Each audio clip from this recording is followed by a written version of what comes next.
اس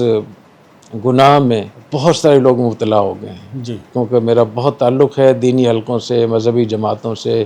مذہبی شخصیات سے، تو جو میں ان کی گفتگو سنتا ہوں، جہاں جہاں ان کی تقریریں ہوتی ہیں، جلسے ہوتے ہیں، وہاں جو ان کی تقریریں ہوتی ہیں تو ان کی مذہبی جماعتوں سے جو وابستہ لوگ ہوتے ہیں ان کے جو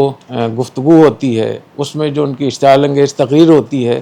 وہ کسی بھی طور سے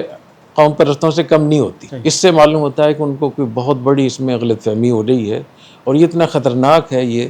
کہ نبی کریم صلی اللہ علیہ وسلم نے ارشاد فرمایا لیس منا من قاتل علی عصبیہ، جو عصبیت پر لڑے گا وہ ہم میں سے نہیں ہے۔ لیس منا من دعا الی عصبیہ، وہ شخص جو عصبیت کی دعوت دے گا وہ بھی ہم میں سے نہیں ہے۔ لیس منا من مات علی عصبیہ، اگر اسی نظریے پر اس کی موت آ گئی تو یہ ہم میں سے نہیں ہے۔ اور آپ نے ارشاد فرمایا کہ من قاتل تحت رایت عمیہ یا امیہ، جو اندھے جھنڈے کے نیچے لڑ رہا ہو، یعنی حق اور سچ کی بنیاد پہ نہیں بلکہ اپنی قوم کی، یغضب لعصبیہ، عصبیت کی بنیاد پہ وہ غصہ ہو رہا ہے، او یدعو الی عصبیہ، یا عصبیت کی طرف دعوت دے رہا ہے، او ینصر عصبیہ، یا وہ عصبیت کی نصرت کر رہا ہے، مدد کر رہا ہے، فقتل فقتلۃ جاہلیہ، اگر وہ قتل ہو گیا تو جاہلیت کی کا قتل ہو گیا۔ صحیح۔ اور جاہلیت سے مراد یہ ہے کہ جیسے زمانہ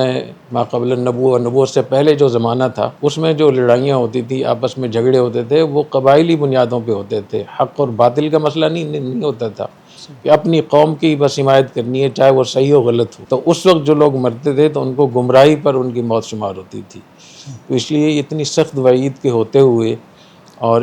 ان چیزوں میں پڑھنا میرے خیال یہ تو بہت ہی زیادہ نقصان دہ ہے۔ اور میں اس موقع پہ ضرور عرض کروں گا کہ وہ احادیث اور وہ آیات جن میں جاہلیت کا یا عصبیت کا ذکر ہے، قرآن میں بھی ہے، جی ان کو علماء کرام ضرور پڑھیں اور اپنی قوم کو، لوگوں کو بتائیں، اور ان کو اس اتنے بڑے گناہ سے جس سے آپ کا حسن خاتمہ مشکوک ہو جاتا ہے نا اس میں۔ صحیح۔